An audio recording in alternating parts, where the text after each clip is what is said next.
Hello and welcome to Berry Farm. I'm Olipo Elvis, and today we are going to talk about snail farming. In this tutorial I'm going to walk you through every step by step on everything you need to get started with snail farming. We are going to look at the prerequisites like the permits. We are going to look at how you can build the pens where they will live.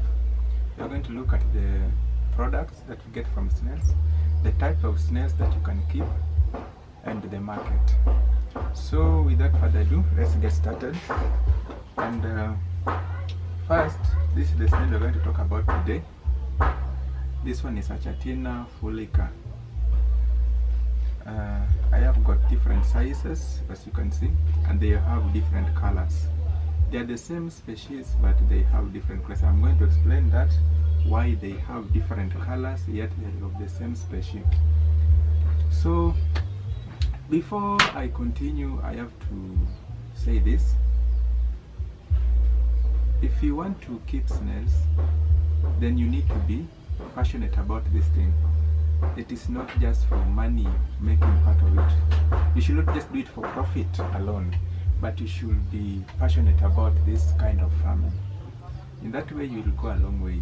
But if you only focus on the money part of it, you might lose hope along the way, because it is an easy task, but again, it might not be that easy. So, as I've said, we are going to look at different types of snails, and we have got 3 types of snails that majorly are found in Africa. Many people say that snails are poisonous, snails contain diseases, and all that. Okay, that is right, but not all of them. For instance, we have edible snails and we have non-edible snails. The edible snails are the land snails, where we have Achatina family. Now under Achatina family we have Achatina fulica, Achatina marginata, and Achatina achatina. So in my next video I'll explain the differences between Achatina fulica, Achatina achatina, and Achatina marginata. But in this video we are going to talk about the Achatina fulica. This is the mostly commonly found snail in Kenya. So we have Achatina fulica, and in other parts of Africa like Nigeria, we have Ghana, mostly we find Achatina achatina and Achatina marginata. But here I'm going to present Achatina fulica. Although here in Kenya also I have come across Achatina marginata, and at one time I've kept them. So there's not much difference. The only difference comes on the color aspect of it. As you can see, for Achatina marginata, you can see this is Achatina fulica, and we have a very sharp apex here. And Achatina marginata, it is not that sharp. And in Achatina achatina, you will notice that there's a difference in color here. Yes, so this is a live snail. As you can see, it is just resting. I believe it is sleeping. So under Achatina fulica, they have different colors in the shell. The difference come about when they are hatched. Up to the time they mature, they normally have this color here. The shell has got this color. But as they grow older, you will notice that the color might change. The color might change. As you can see, this is a very big one. Okay, this is not the biggest, but they can grow bigger than this. So this is almost the maximum size, but there is a bigger one than this one. So you'll notice that there is a difference in color between this one and this one, but they are of the same species from the same environment. The only difference is that this one is more mature than this one. So as they mature, as they get older, the shell color also fades away. Most of them has got this color here. And this is also the color of Achatina marginata. So enough of that. So before you get started, you need to know specifically the type of a snail you're going to keep. When we are still talking about the edible snails, we have got a Achatina family, where we have talked about the Achatina marginata, Achatina folica, and Achatina chatina. But we also have other edible snails, like we have a specific water snail that is also edible. And we also have Aspira. It's not found in Africa. Mostly it is found in Spain. It is a tiny snail as compared to this one. It does not grow that big, but it produces a lot of slime. And it is also edible. So the land snail is not harmful in any way. Let me explain this. They say that snails are carriers. And bilharzia is associated with snails. Snails are associated with the bilharzia. And that is true, but not in all cases. There are water snails. There are those black ones, there are those smaller, tiny snails. They are of different species. And those snails, actually, they are like carriers that host the parasite that caused bilharzia. So the land ones, remember, these ones live on the land. They don't live in water. So they are not associated with bilharzia or any other diseases. Okay, now before you get started with snail farming, the first thing that you need to do is to get the knowledge, which I'm already giving you here. You can go ahead and look for other knowledge from other different places. Now, once you get the knowledge, you go ahead and construct the pen. The pen where they're going to live.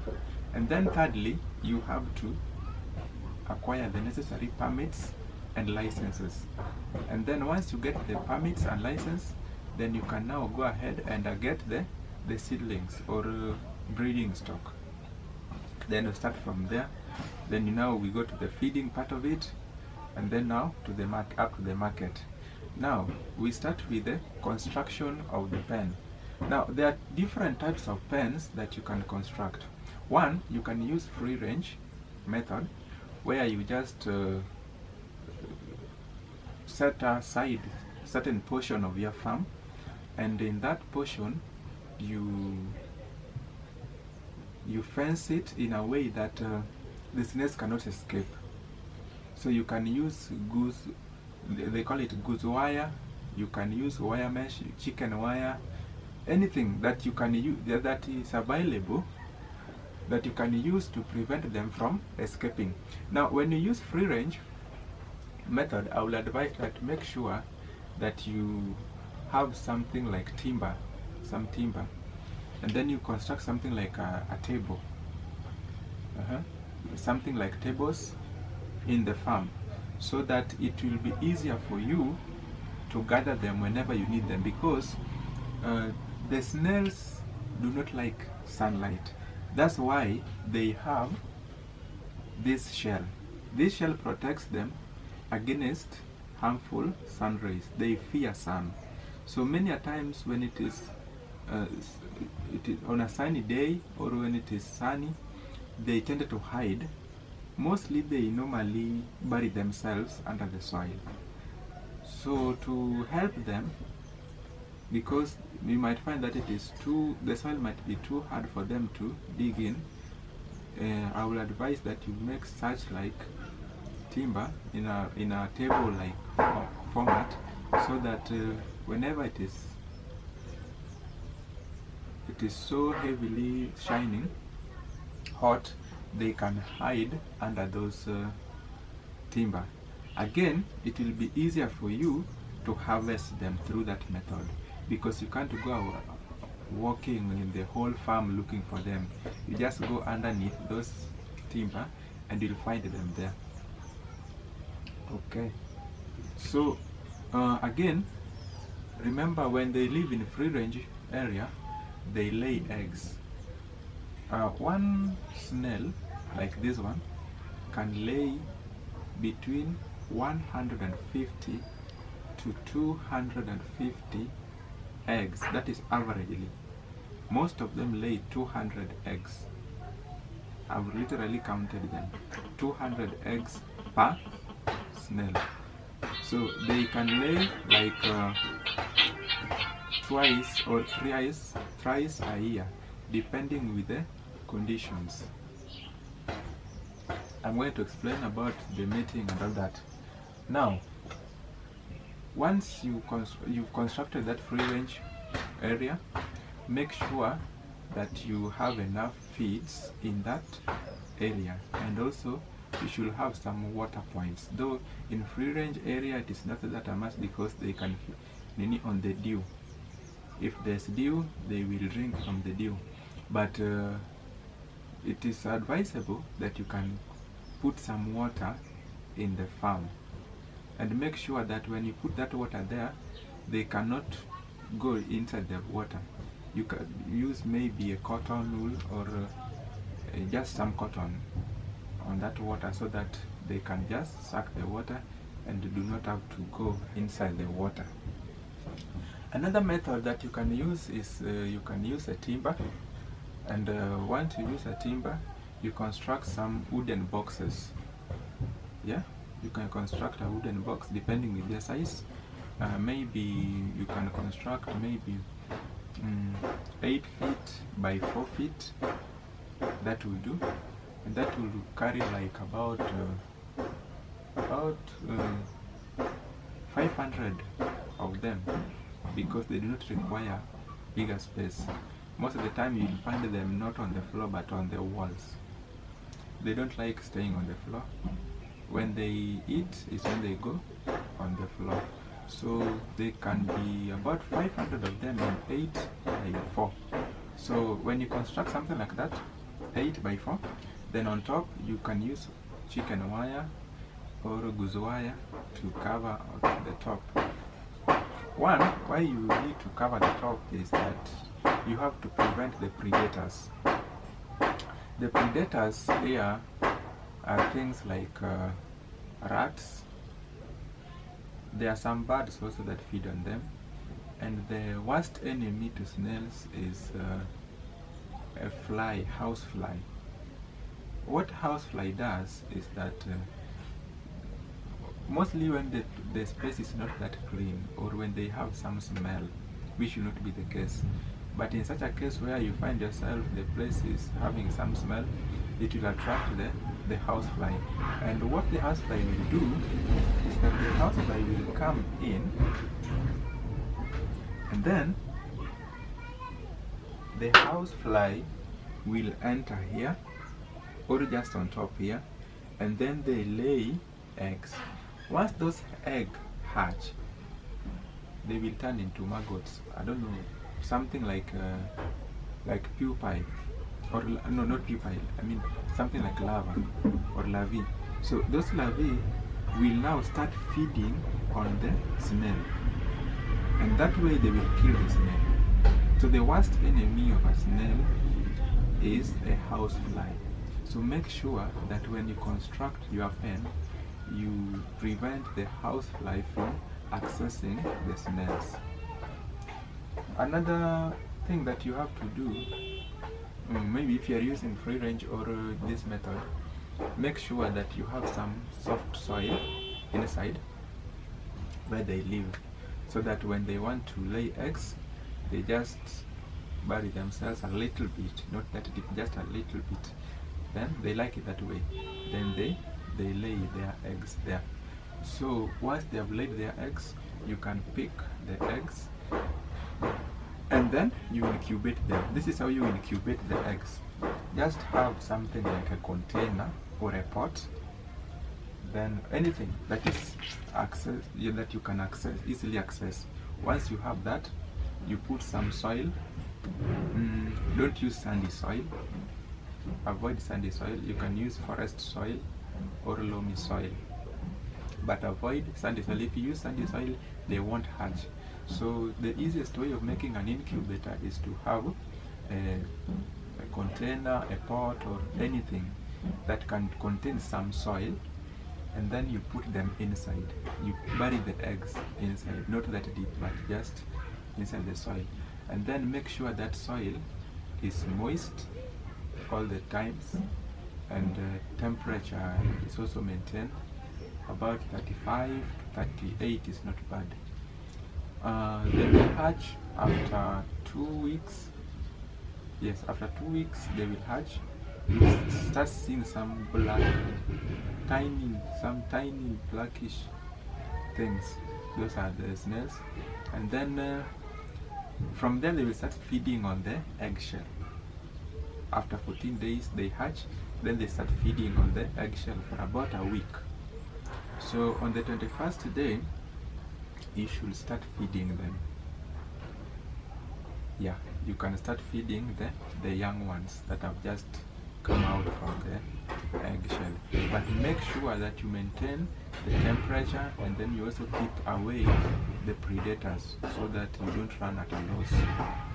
Okay, now again on the construction still, there's another third method that you can use, and this one you can use construction materials like stones or bricks. Now when you use bricks or stones, you just construct a wall about 4 or 5 courses. So these courses will be of some good height, so that they can always walk on the wall. So make sure at the top you cover it so that the flies will not access the snails, and also to keep away all other predators that might be harmful to the snails that we've talked about, like lizards. We have talked about rats, and also birds. Get permits, the business permits, where we have the business permit, and then like in my country Kenya, you have to get a permit from Kenya Wildlife Services, because snails are treated as wild animals. So you have to get a permit that allows you to breed them. When it comes to permit from KWS, we have so many types of permits that you will be getting as time goes by. But the primary permit that you need to get as a farmer, it costs about 1,500 shillings, renewable yearly. It expires on 31st of December. So you have to get that permit that allows you to keep them, so that you don't get into problems with the agency. So you have to get 2 permits as a beginner. First is a business permit, and also you have to get a permit from Kenya Wildlife Services. But this depends on the country where you come from. If in your country it is not that restricted, then you can just proceed and start. But I know business permit cuts across. Maybe from the wildlife services might not cut across, but in my country I encourage you that make sure you get the permit. Now once you have the permit, then you proceed and get the breeding stock. Now the breeding stock you can get from a certified farmer, or you can liaise with the authorities, the relevant authorities, the Kenya Wildlife Service, or like maybe in your country there is an authority that deals with that. They can help you or link you with other farmers, and then from there you can get started. But don't go to the wild and start picking them. That might be dangerous, because you might not know exactly what you are picking, and you might also get hurt. Again, you might not know where exactly they live in the wild, so don't go about in the wild picking them. And I have to say this, and it's like a caution to my people. I've seen cases where when it is raining, the snails tends to come to our homes. That is natural. It happens so many times. When it is raining, they get attracted, and then they come to our homes. Okay, the snails are always living with us. Only that when it is not raining, they find difficulties in walking, in moving. So in such a case, they always find themselves in a confined place, and then they do what is called hibernation. But when it rains, they come out again. When they go into hibernation, they don't eat actually. Now, this is the warning or the caution that I want to put across. That I've seen people, after they have heard about snail farming, because they are after money, they go picking these snails, and then they call farmers to sell to farmers. It will not work for you. I'm telling you, it won't work for you.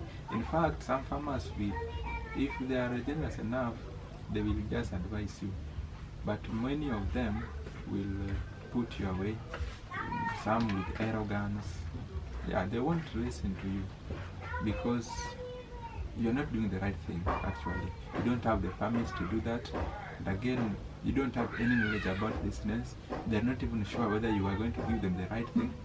And who tells you that when it is raining, it is only you can pick them? Even them, they access them. So don't do that. I also can say this. There's a time that we had a quail business here in Kenya. And it was pathetic because it was farmer to farmer, and they didn't have a clear market where they would take the products. They didn't have the final market. It was about from one farmer to the other, one farmer to the other, and it didn't work. So if you want to do that with snails again, it will not work for you. So look for the right market. Okay. Now, once you have the breeding stock with you, the next thing that you need to know is how to feed the snails. It's now about the feeding program. Now, these friends of mine are purely vegetarians. They eat greens. In fact, they eat more than 5,000 types of plants. More than 5,000. So you don't have to stress yourself of what they are going to eat. Mostly these crops that we farm around, the leaves is what they feed on. From popo, skuma wiki or kales. Cabbages a little bit because they are a bit hard, but if they are soft, they can feed on them. We have things like cactus. In fact, they like cactus so much because cactus has also got some medicinal value to them. We also have, let's just say about all these vegetables that human beings do consume, except pumpkin leaves, because they are a bit sharp. And again, one thing I have to tell you about the feeding is that these things don't like anything acidic. So don't feed them with anything that is acidic. If you do that, you will experience death rate. You will experience death within your pen. So don't feed them on anything that is acidic. Again, they eat fruits. They eat almost all the fruits except mango. Though they might eat mango, but don't feed them on mangoes. Again, you can feed them on peels, like avocado peels. You can feed them on banana peels and so forth. But don't feed them on oranges or lime. Don't do that. They will die. So again, if you want them to grow fast, if you want them to have good health, you can feed them on the commercial feeds. Yeah, you can have something like a starter mash for chicken or for fish. You can feed them with that, and that you will see that they will pick up very fast and have good health. Apart from good health, they will also grow very fast when you feed them on such commercial feeds. But this farming is so easy. You don't have to stress yourself with the commercial feeds. You can just feed them using the naturally available products from your farm. So before you even venture into snail farming, you need to know exactly what you want to sell or the product. Now we are talking about the products that we get from the snail. Now,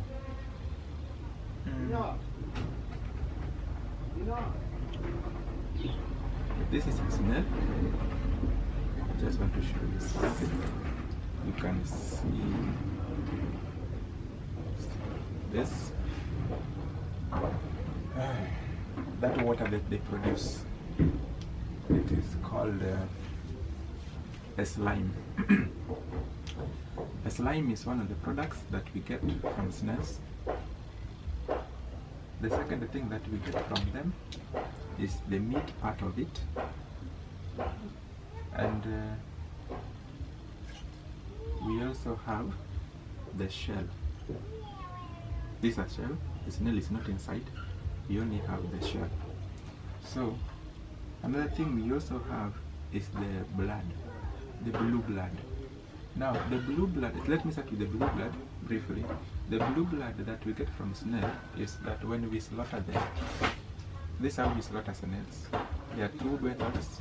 Now method one, for you to get the blue blood, you break the apex just using maybe a knife. Yeah, a knife. Let's use the knife. You hit here, and then this smaller part will break off, and once it breaks, it will produce that blue blood. Now that blue blood has got so many medicinal values. One, it is used to treat bronchitis. So there are people who buy that and use it to make medicine.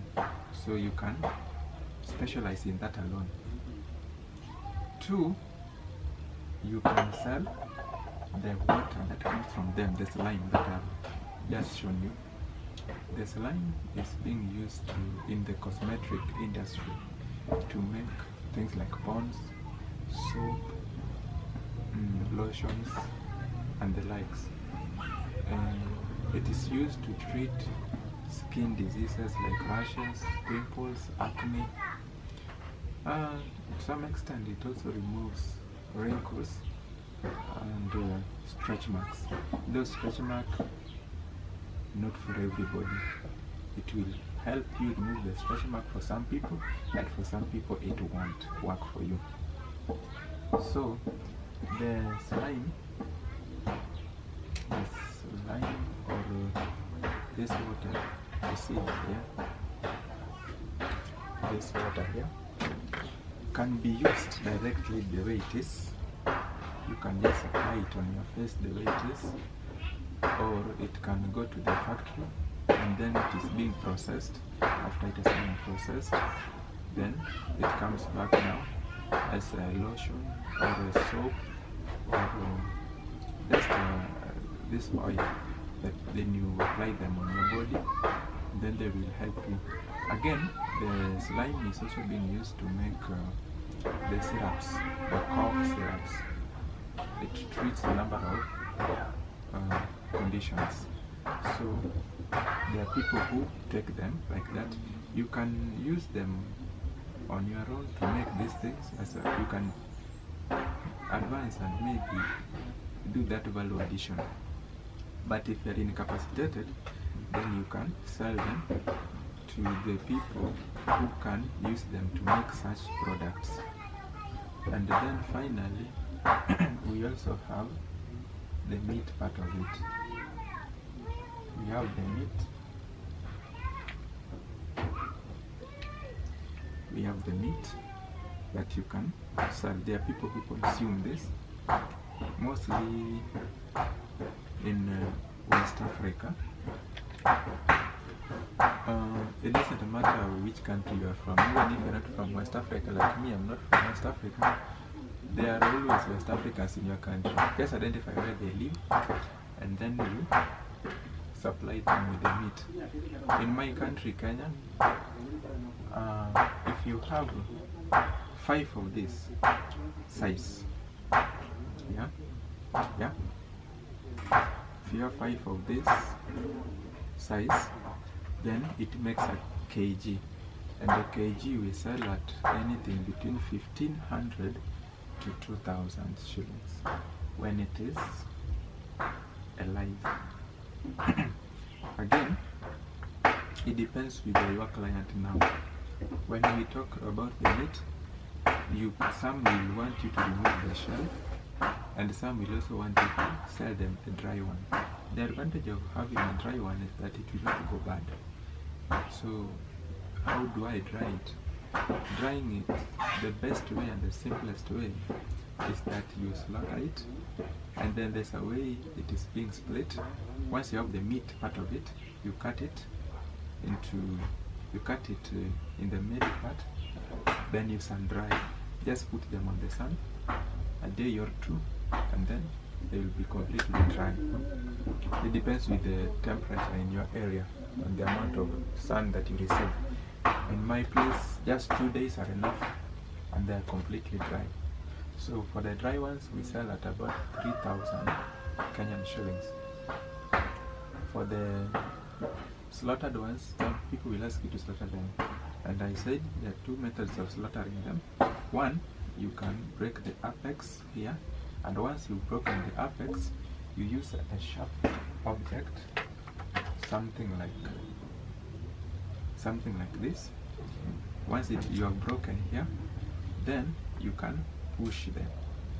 So basically, the snail here is always attached to the shell at some point here, just at one point only, not throughout, but just one place. That's why you see it when the snail is growing, the shell also is growing. They're attached. It means therefore if you remove it from the shell, automatically it will die, because it is the shell that houses it. The snail is very soft, and when you expose it to the sun, it will also die. That's why it has got this shell. So for you to slaughter it, you can either break the whole shell with a hammer or any other object, or you can just break this part here, the apex, then you push it, because the shell again can be used for so many things. For example, this one, there are people who use it to treat animals. The way it is, they crush it or they grind it, and then they use it to treat their animals. Again, because this shell is purely calcium carbonate, so it can also be used, you can grind it and use it in the animal feeds, like for your dogs, and also for fish, or any other thing that you keep or you pet. So we have talked about the meat, the shell, and also the slime. There are 3 methods that you can use to produce your slime. Now, the slime is that water that they produce, and that water does not necessarily mean it has to be slippery or slimy. No, not in all cases. Some cases, like the ones I've shown you, it is just pure water that you will see dripping. In some cases, it will be that mucus kind of format. So you can also produce the dry ones. Before I come to the production of the major production part of it, then let's discuss about the dry slime. Even this water slime, many a times it is dried first, is when it is being used. So you can also produce the dry slime. The dry slime, this is what a dry slime looks like. Yeah, this is a dry slime, as you can see. This is a dry slime. And how do we get this dry slime here? When you will notice that snails are so much into our environment when it is rainy. Now ask yourself, where do they go to on other seasons, during other seasons? What they do is they do what is called hibernation. they hibernate. And when they hibernate, this is what they do. They cover themselves. Let's say, for example, these ones. When it senses that the climatic conditions are no longer favorable, or when there is no enough food or water, or it is too shiny, the temperatures are too high, then it will take it 2 or 3 days to go into hibernation. And they can stay in hibernation for about 6 months without eating. That is the maximum. So then they use the same slime in this format now, like this one here. This is a dry slime. So what they do, they produce that slime here, and then that slime will now cover here. One, it protects them from the predators. The predator will assume that the snail is dead. Again, even the housefly will not have an access to the snail, because this thing is so hard, it will cover the snail. So this is a slime, and it is a dry one. So you can decide to take them into hibernation, then you get the dry slime. Or you can produce the slime and then you dry it, whichever way. Now on the production of slime, snail produce slimes for 2 reasons. Actually there are 3, but the first one is to ease their movement. You see, they don't have legs, so for them to move, they have to produce the slime to ease their movement. 2, they produce slime based on emotions. Either they are happy when they are excited, or they are irritated to show their anger. And so when they are angry, they produce slime to keep away the predator, or just to react to the whichever condition that they are subjected to. Now, you can take advantage of those 2 things to produce the slime. One is that you can make them happy. You see, like this one here, when you tickle it, you do this, you see that it is producing slime.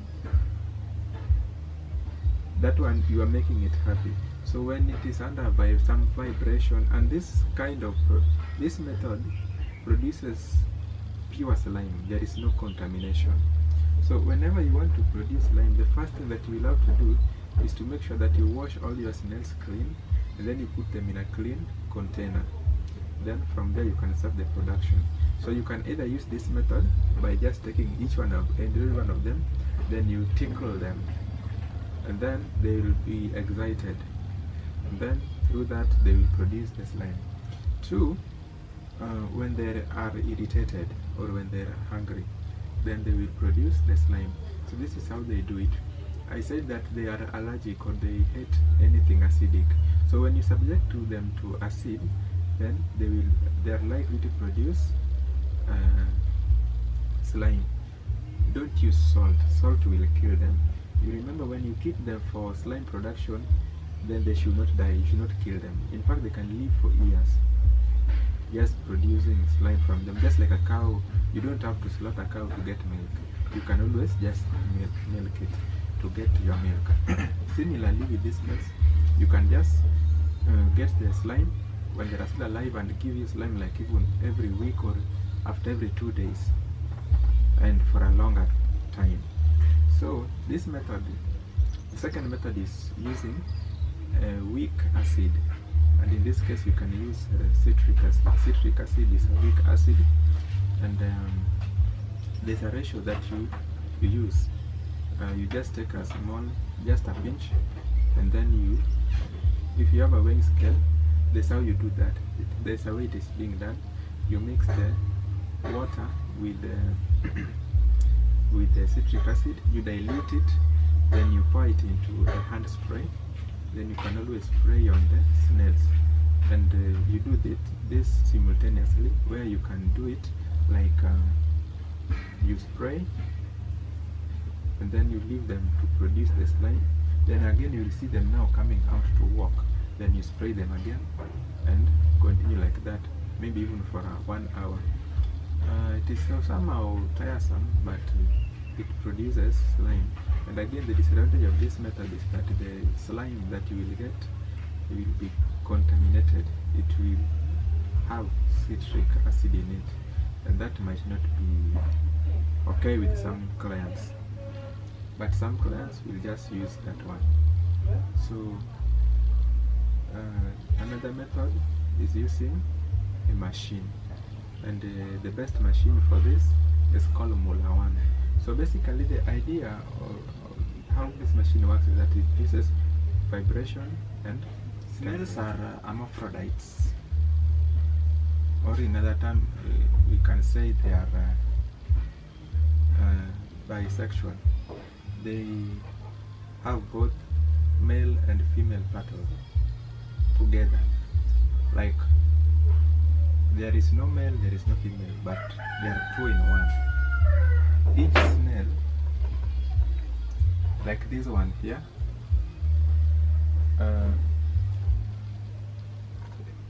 this one here is both male and female. So in one season it is male, in one season it is female. So what they do basically, when it is about to rain, or when the climatic conditions are favorable, you will see them exchanging signals. Once the head comes out, there is a white part of, yes, as you can see this one here, they have got mandibles, or the antenna. You can see they have 4 of them. Now this one here is the female one, and then this one here on the other side is the male one. So this particular snail here is both female and male. Now when they want to lay eggs, they exchange what is called signals. So on the right side here, there is something whitish that elongates, just like the antenna. It elongates from this one, and also from, let's say this one also. So they will come from both the snails. So this elongation will connect with the one from the other snail, and in that way they exchange signals. And when you see that, then you can isolate them, because that is a sign that they are likely to lay eggs the following day. So that is how they mate. Basically they don't mate, but they exchange signals. So that is how they do it. So we have this antenna here outside. This is the male one, and then this one here is the female one. So again, on this left side is where there is something that protrudes. It's like these antennas, but it is thicker and whitish in color. So you will find them connected. This one will connect with the next snail, and then through that they exchange signals, and then the following day they lay eggs. So that is how they lay eggs. So this one, in one laying, it will lay 200 eggs. So that means in a year it should lay about 600 eggs if it lays 3 times, as maybe in helix. So if you are going to do helix, well and good. If you're going to do the water snail, okay. If you're going to do this land snail, okay. So just identify your market, just know what you're going to produce to the market, and then focus on that. If you're going to produce the snail, make sure that you keep the best. You see that this one, when I tackle it, it produces a lot of slime, meaning it is the best in slime production, this Achatina fulica. Though it is also edible, and the meat is very delicious. It tastes, for those who have not eaten it or wondering how it tastes like a gizzard. Yes, chicken gizzard. That crunchy taste is, yeah, it has that crunchy taste.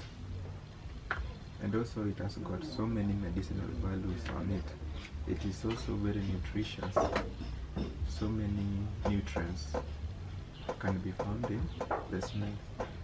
So, a recap, I've said, one, if you want to venture into snail farming, then you must know what you're going to sell. Are you going to specialize in the slime production? Are you going to specialize in the meat production? Or what are you going to produce? What are you targeting? What is your target market? Two, I've talked about the permits that you need to get started. Where I've said we have got a permit from US, which is renewable yearly, and also we have got the business permit that you have to acquire. Then from there you construct the pen. Once you have the pen where you're going to keep them, you can go ahead and get the breeder stock. Once you get the breeding stock, you now start keeping them and feeding them. And the one thing I want to add is that sometimes they will get sick. When they get sick, they treat themselves naturally. In fact, they heal very fast when they get body damage. But if you see them sick, this is how you will know that they are sick. The second will isolate themselves. They will always isolate themselves.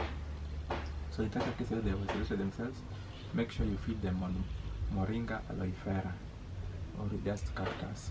But the best is moringa aloe vera. Just so find a way in which you can feed them with the moringa aloe vera, and then they will